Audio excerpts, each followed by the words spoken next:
باپ کو اپنے بھائی کو بتا سکتی ہے کہ قانون کے لحاظ سے، اللہ اور رسول کے حکم کے لحاظ سے یہ ہے. تو ہم تمام عورتوں کو جو اس میں شامل ہیں، ہمیں یہ ساری چیزیں سمجھنی چاہیے، جاننی چاہیے.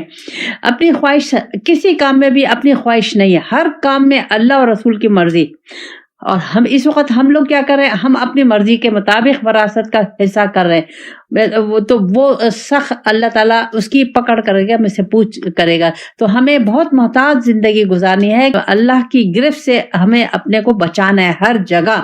تو جب تک ہم محتاط نہیں ہوں گے، اپنی خواہش کو ختم نہیں کریں گے، اللہ کی مرضی کو لیں گے نہیں، یہ کام ہو نہیں سکتا. تو اس کا مطلب یہ ہے کہ مجھے اللہ کی مرضی کو سمجھنا ہے، جاننا ہے.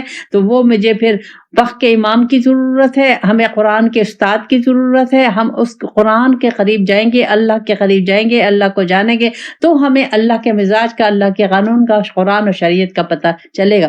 کیوں کہ شریعت جو ہے، قرآن جو ہے، وہ میرے لیے آیا ہے، وہ کسی اور مخلوق کے لیے نہیں آیا، وہ میرے لیے آیا. دو مخلوق ہے، جن اور انسان، ان کے لیے یہ قرآن آیا ہے، پوری زندگی کا لائے عمل. اگر اس کے خلاف میں نے زندگی گزاری، بلکہ وہ دوزخ میں بھی نہیں جائیں گے، دوزخ کے گڑھے میں جائیں گے. یہ آپ لوگ سوچ لیں.